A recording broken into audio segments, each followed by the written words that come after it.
Oda is your average high school nobody, so average that half his classmates forget he even exists.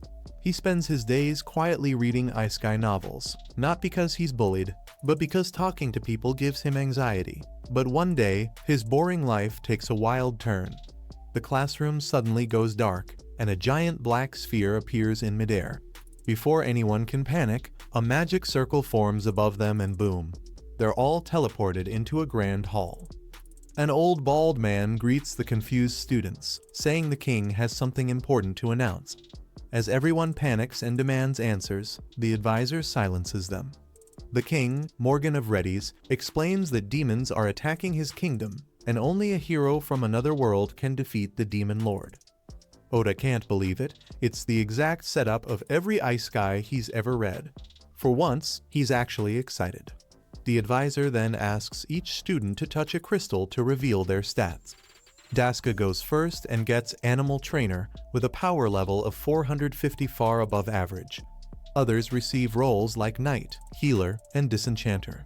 When Oda's turn comes, his class is revealed as Assassin with a power level of 1 in 800, double the hero, Tsukasa, who only has 900. But when Oda is told to touch the crystal again, he hesitates. He's read enough isekai to know shady kings when he sees them.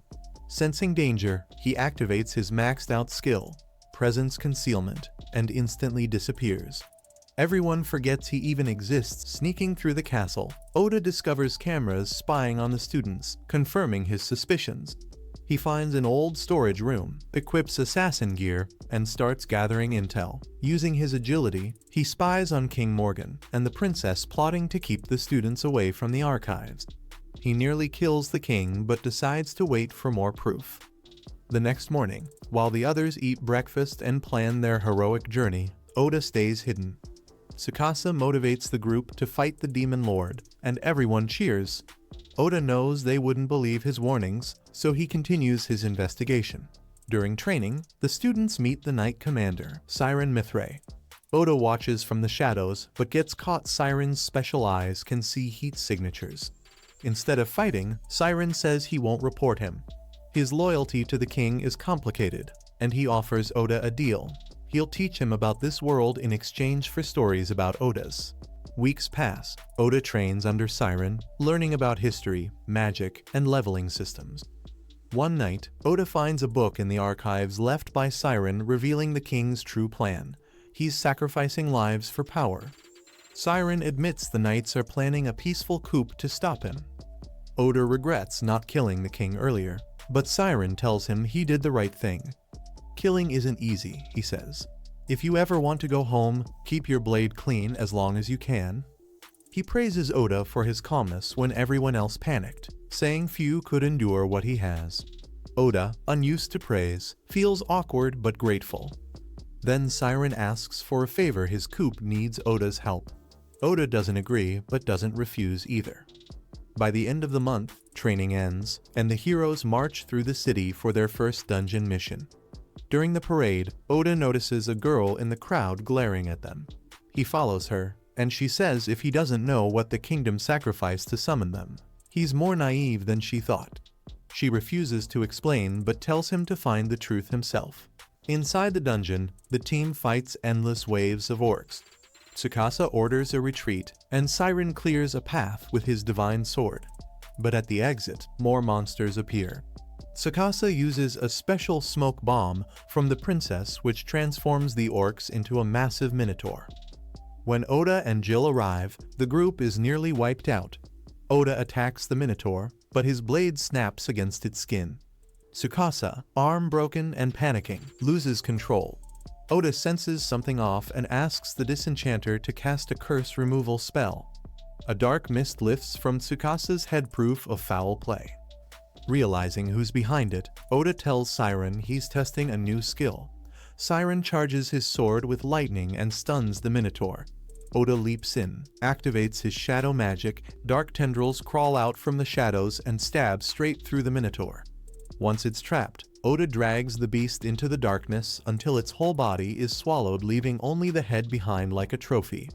But while he wins the fight, he's barely holding on to control over his shadow powers. The dark energy thrashes wildly, and Oda struggles to pull it back. Luckily, Saren steps in and helps him calm down before things get worse. After the battle, the group returns to the castle. Saren congratulates Oda for saving everyone, but also warns him that the shadow skill drains his life force, so he should only use it if absolutely necessary. As thanks, Saren gives him a katana, a legendary blade forged by the first hero centuries ago. Oda is honored but confused why it's being handed to him instead of the current hero, Tsukasa.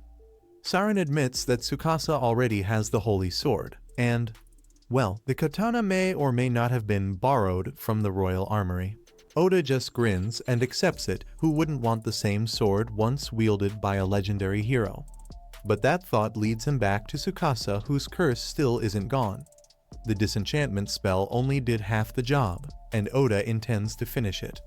Later that night, he sneaks into the princess's chamber and catches her red-handed, strengthening the curse using a glowing crystal.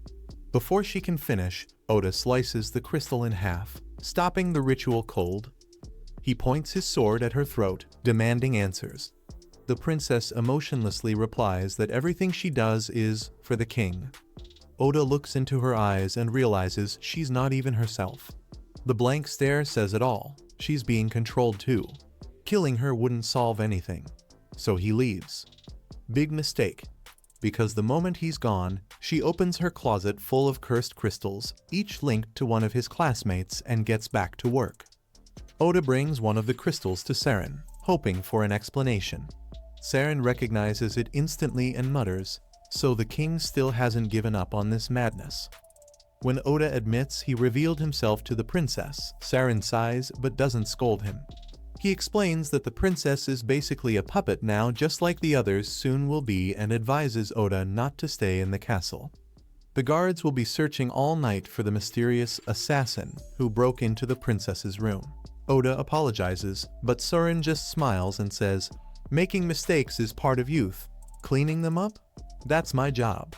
Oda thanks him sincerely, saying he's lucky to have someone like Saren watching over him.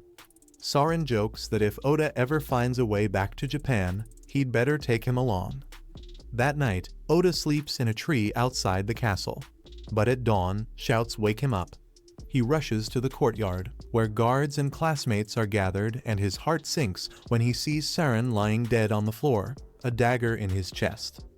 Before Oda can even react, his classmates turn on him. The dagger looks identical to his own, but that's impossible. His broke during the Minotaur fight. Still, everyone's quick to accuse the suspicious loner who disappears all the time.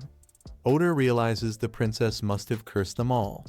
Only Tsukasa defends him, insisting there's no proof.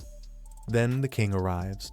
With fake sorrow and real malice, he declares Oda guilty of treason and orders his execution on the spot. Oda catches a sly grin from the princess, the final clue that this was all a setup. He vanishes using his concealment skill before the guards can strike. He sneaks to Jill, the only trustworthy one left. Jill whispers that the real killers were the king's personal assassins, and they're coming for Oda next. Thankfully, Saren had anticipated this and left behind a bag of supplies. Oda thanks Jill and flees the kingdom. Meanwhile, in the castle, the king and princess meet again. They're almost proud of how smoothly things went. Saren dead, Oda on the run, and all the students except Tsukasa cursed into obedience. All that's left is to find an excuse to start a war with the Eastern nation. As for Oda, the king assumes he won't last long out there alone. Still, he sends his elite Night Raven assassins to finish the job just in case. Oda, remembering Saren's advice, hides in a dungeon. Nobody would think to search a monster-infested cave, right? Water and food are scarce, and even his concealment skill can't fool beasts with sharp noses and keen hearing. But the deeper he goes, the stronger he'll become, learning to mask his scent, silence his steps, and erase every trace of himself. Eventually, he reaches the first boss room, a chimera. The fight is brutal. Venom hits his leg, claws tear his back, and he's barely standing. With no other option, Oda unleashes his shadow magic again, completely annihilating the chimera. He wins, but collapses right after. His shadow, sensing danger to its master, automatically shifts to healing mode to keep him alive. Back at the castle, Tsukasa finally snaps. He tries convincing his classmates to leave the castle with him to go after the Demon King, but they all tell him to sit down and shut up. He realizes they're under the king's control, so he decides to leave alone. But surprisingly, a few classmates choose to follow him, and by some miracle, they make it past the gates without anyone stopping them. Their excuse, "We're going to fight the Demon Lord," explains why no one stopped them. Still, Tsukasa wonders why these few followed him when everyone else refused. Yuki thinks it's because they're free from the princess's curse, while Asuna recalls smashing glowing crystals in her room, but that was actually Jill. Using his manipulation skill, he controlled Asuna's body to destroy the crystals and free some students, fulfilling Saren's last wish. As they leave, Asuna regrets not helping Oda. He remembers meeting Oda at a construction job, the quiet guy who asked him not to tell his sister since their sisters were best friends. Meanwhile, Oda wakes up deep in the dungeon, no pain, full HP, and massive stat boosts after surviving the Chimera. His shadow magic even leveled up. He shrugs it off and moves forward. A few floors down, he defeats a giant slime, and an unconscious elf girl falls out. Using World's Eye, he glimpses her memories before canceling the overload. She's dying, so he revives her and makes porridge when she wakes. She introduces herself as Amelia and thanks him for his kindness. They travel together to the 80th floor. Oda thinks she'll part ways, but she insists on staying. In the boss room, a dragon attacks. Amelia uses gravity magic to restrain it while Oda strikes. The dragon senses his mana and throws him back.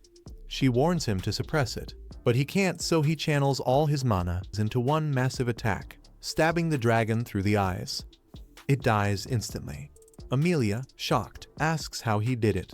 Oda just says, "Couldn't diffuse my mana, so I used the dungeons." Before she can respond, the dragon's body begins to glow. After a few tense seconds, the mighty dragon suddenly shrinks down into a cat. Everyone just stares in disbelief, still cautious. Amelia quickly scans it and realizes it's not a real dragon at all, just a shape-shifter pretending to be one. That explains why they managed to beat it so easily. A real dragon would have turned them into toast in seconds. Then, the cat wakes up and starts complaining, furious about losing to a human. Oda nearly jumps out of his skin. He didn't know cats could talk. The cat huffs, saying she's no ordinary monster. She was personally created by the Demon Lord, given intelligence far beyond normal beasts. She was just role-playing as a dragon for fun, but admits she may have gone a little overboard. Now defeated, she tells Oda he can kill her if he wants, but first, she has a message from her master. The message: the Demon Lord is inviting Oda to his castle. Oda's confused. Why would the Demon Lord even know he exists? The cat shrugs. She's just the messenger, not the planner. Her job's done, so she flops down dramatically and tells Oda to go ahead and end her life. But Oda refuses. Sure, she's a demon, but that doesn't make her evil, and besides, he's got a soft spot for cats. The cat points out that the boss room doors won't open unless someone dies, so unless Oda wants to live here forever, he might need to reconsider. Still, Oda insists he'll find another way. That's when Amelia comes up with an idea. If Oda makes the cat his familiar, she'll no longer count as the boss, and the doors should open. The catch: the ritual requires perfect mana control. One mistake, and both of them could die. Oda doesn't even hesitate. Amelia's baffled. Why risk his life for a cat he just met?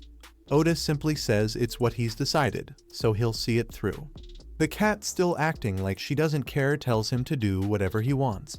So Amelia explains the steps. First, give her a name. Oda thinks for a moment, then calls her Night because her dark fur reminds him of the night sky. She pretends to be indifferent, but she secretly likes it. Next, Oda has to pour his mana into Night to link their souls. Amelia warns him that once he starts, there's no going back. If he fails, he dies. Oda nods confidently and begins the ritual. A bubble of light forms around them as his soul enters Night's. Inside her soul world, Oda sees a city burning, one of Night's memories of the destruction she caused in the past. When he tries to reach her, she attacks, shouting at him to kill her before he dies for real. In the real world, Amelia sees Oda's body trembling and blood trickling from his ears as his soul takes damage. Back inside the vision, Oda rushes at Night. She expects a killing blow, but instead, he lets her stab him. He refuses to fight back. She's shocked. Oda says he knows she doesn't truly want to kill anyone. Being a monster doesn't mean she has to follow her instincts. He tells her that as long as she's with him, her days of destruction are over. That breaks through her walls. Night finally gives in and collapses into his arms. The ritual completes, and in the real world, Oda nearly faints, but Amelia catches him. The mark of their bond glows on Oda's hand, and Night's forehead mark turns gold. Night admits Oda has caught her interest. She vows to stay by his side and see where his journey leads. Just then, a glowing teleport circle appears. The labyrinth now recognizes that the boss has changed, and they're free to leave. Oda tells Night to rest, since no monsters can enter the boss room now. Amelia suggests they all sit down and chat to get to know each other while they wait. Night actually agrees. Meanwhile, Oda's classmates finally arrive at the city of Yamato, a place built by a summoned hero generations ago, filled with classic Japanese vibes. The group pays for their stay at the inn and gathers around a table to discuss their next move. Tsukasa starts the meeting by announcing some bad news: their funds are running low. If they don't find work soon, they'll be broke. One of his classmates suggests becoming adventurers since they saw plenty of them on their way to the city. Tsukasa actually likes the idea, but money isn't their only problem. They still know next to nothing about this world, and trusting what the king and princess told them doesn't seem smart. So, he tells everyone to start reading every book they can find to piece together the world's history. The others agree, though not very enthusiastically. They doubt flipping through dusty old books will help them find a way back to Japan. But Tsukasa already has a bigger plan. He believes their quickest ticket home is to play the role of heroes and defeat the Demon Lord. Since the king was the one who summoned them here, he must also know how to send them back. Once they slay the Demon Lord, the king will have no choice but to return them home. For now, Tsukasa says their priority is to earn money and gather information. When they're ready, they'll head straight for the Demon Continent to challenge the Demon Lord himself. But Asahina isn't on board. He argues that they should wait for Oda instead. Oda is by far the strongest among them, and fighting the Demon Lord without him would be suicide. Nanace agrees he never got to talk to Oda properly before. But Dioski immediately objects, insisting that Oda might have killed Commander Saren. Asahina sighs and reminds him that the king tampered with their memories to turn them against Oda. The truth is, Oda's innocent. Yuki joins in, saying that even if Oda is alive, he's nowhere near them, and after everything that happened, there's no guarantee he'd even want to help. Tsukasa understands Asahina's wish to wait for Oda strong, loyal, and trustworthy, but also knows Oda prefers working alone. Deciding they'd only hold him back now, Tsukasa tells everyone to train until they're strong enough to fight beside him as equals before facing the Demon Lord. Meanwhile, in the dungeon, Amelia reveals her tragic past, betrayed by her people and cornered at a cliff by her sister, who wanted her dead for no reason. Desperate, Amelia used gravity magic to collapse the cliff and fell into the sea, later swallowed by a dark slime, but miraculously surviving, waking beside Oda. Night and Oda are shocked since no one survives that. Amelia calls it fate. Without it, she'd never have met Oda. When Oda asks if she wants to return home, she says she has none. Her sister tried to kill her. Oda sympathizes, recalling his sister Yui, who once got upset when he overworked himself to buy her a phone. Their mother explained it was his way of showing love, and Yui later thanked him. Missing his family, Oda vows to return home after avenging Commander Saren, whom the king murdered and framed him for. Before leaving, Oda asks Night about the teleportation circle's destination. She doesn't know, but Amelia recalls it sends travelers to where they most desire, choosing one person's wish. The circle activates, transporting them to a vast plain with a giant tree, the Elven Kingdom. Amelia panics. It's her homeland, the last place she wants to be. An elf scout attacks, calling her a traitor, but Oda saves her and knocks him out. Soon, more elves appear led by her sister. Before everything fell apart, Amelia's life was pretty great. She was next in line to rule the Elf Kingdom and had what she thought was a solid bond with her sister, Kilika. But things slowly went downhill. One by one, her advisors and guards turned against her, until Kilika suddenly accused her of a terrible crime. Without any investigation, everyone believed the worst, that Amelia was guilty simply because she was a child of Blight. Forced to flee for her life, Amelia left the kingdom behind. Now, facing Kilika again, she's unsure what to do. She tries to de-escalate things, saying she'll leave peacefully, but Kilika is dead set on capturing her. Before Kilika can act, Oda steps in front of Amelia, ready to protect her. Kilika scoffs, asking who he thinks he is to interfere in elf affairs. Oda replies that he met Amelia just a day ago, but he likes her enough not to let anyone talk to her that way. When Kilika keeps calling Amelia a criminal, Oda asks what crime she supposedly committed. Kilika rolls up her sleeve, revealing a large bruise and claiming Amelia once poisoned her with a disguised potion. She declares that harming another royal is unforgivable. Amelia insists it really was medicine, but Kilika sneers that no one will ever believe her. Then Kilika gets close to Oda, locking eyes with him. Amelia instantly realizes what's happening and shouts for him to back away, but it's too late. Kilika laughs, saying her mesmerize skill has already taken hold, meaning Oda's heart now belongs to her. But instead of fear, Kilika sees fury in Amelia's eyes. Amelia demands she undo the spell and apologize. Oda should be free to choose who he loves. Kilika is thrown off. Her timid sister now looks ready to tear someone apart. Then Oda calmly tells Amelia to relax, he's not under any spell. Mesmerize only works on people weaker than the caster, and clearly, he's stronger. Kilika refuses to believe a bunkin like him could overpower her, but Oda doesn't care what she thinks. What he does care about is Amelia's name being cleared. He tells Kilika to drop the false charges. When she challenges his certainty, he replies that Amelia isn't the kind of person who would poison her own sister. Realizing she's lost this round, Kilika orders her guards to attack. But before they can strike, the king himself appears. He orders everyone to stand down. Kilika panics. He was supposed to be away for months. The king explains he returned early and demands to know what's happening. The guards rush to defend Kilika, but the king quickly notices they're under her spell. Furious, he orders her to release them and apologizes to Amelia, promising Kilika will face punishment. Then he turns to Oda and commands him to leave elf territory. Immediately, humans have no place there. Amelia steps up, defending Oda and explaining he saved her life, but the king still won't allow it.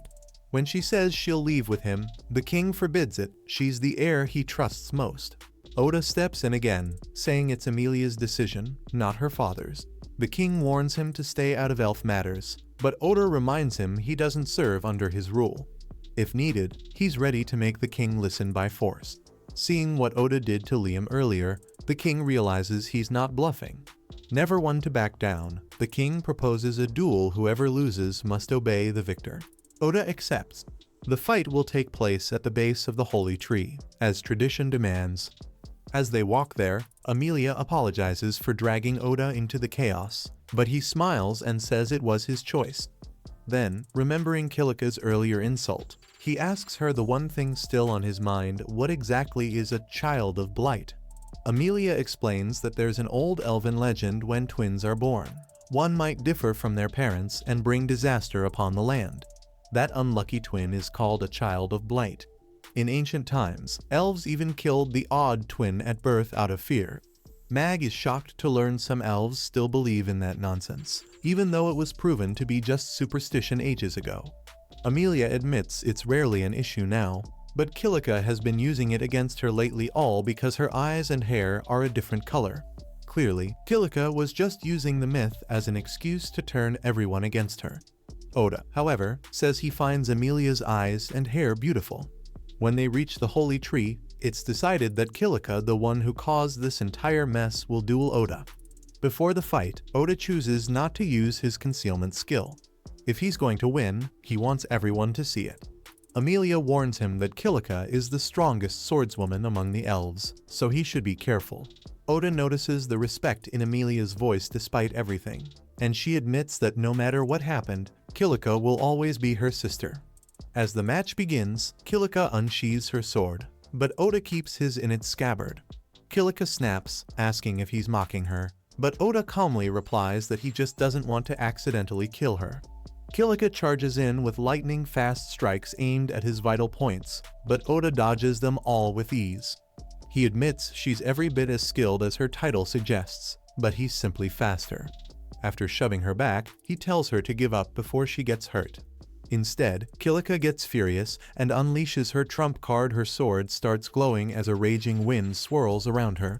She fires off violent gusts that nearly catch Oda off guard, but he dodges just in time. Knight identifies her move as buff magic, and Emilia explains that Kilika is the only elf who can use it, and she's mastered it completely. Now Oda is forced to stay on the move, dodging every attack. Oda notices Kilika looks sad. When he points it out, she denies it, claiming she's happy, but he calmly says she looks miserable. Furious, she attacks again. Oda dodges, sweeps her legs, and holds his blade to her neck, showing he could have ended it any time. He urges her to surrender and reconcile with Emilia, but Kilika refuses, crying that Emilia stole her place, her recognition, her worth. Losing control, Kilika unleashes violent winds, shouting that Emilia's divine gift ruined her life. The truth spills out. She once admired her sister, but after Emilia was revealed as a spirit medium, she felt invisible. Emilia tries to reason with her, but Kilika won't listen. Then Liam appears, handing Emilia a holy branch. She mounts Knight and uses purification magic, breaking Kilika's mesmerized spell and freeing everyone. The backlash sends Kilika into a frenzy. She releases her strongest attack, forcing Oda to counter with shadow magic. His dark wave overwhelms her storm and knocks her down. Defeated, Kilika believes Emilia and Liam came to mock her, but Liam gently says he's worried. She insists he must have gone to Emilia once freed, but Emilia reveals he was never under her spell. Heartbroken, Kilika begs for exile or execution. The king steps forward, admitting fault years ago. He sealed her painful memories to protect her. When he releases the seal, her past floods back. As a child, she was tricked by a stranger into using cursed orbs that released monsters from a dungeon. She fought to stop them but watched Liam die, and the guilt broke her. The king erased the memory to spare her pain. What she never knew was that Emilia later revived everyone with her gravity and resurrection magic. Everyone survived except Kilika, who forgot and believed she'd been abandoned. Realizing the truth, Kilika collapses in tears. Emilia hugs her, saying nothing can break their bond as sisters. That night, the elves celebrate Kilika's return to herself. The king thanks Oda for saving both daughters and grants Emilia freedom to choose her path, even if it means leaving with Oda. When asked about his next destination, Oda says he's heading to the Beast Continent for weapons and gear. Meanwhile, his classmates including Asahina have already set sail for the same place after conquering Yamanyu Dungeon. And that's how episode 4 ends. Subscribe so you don't miss what comes next.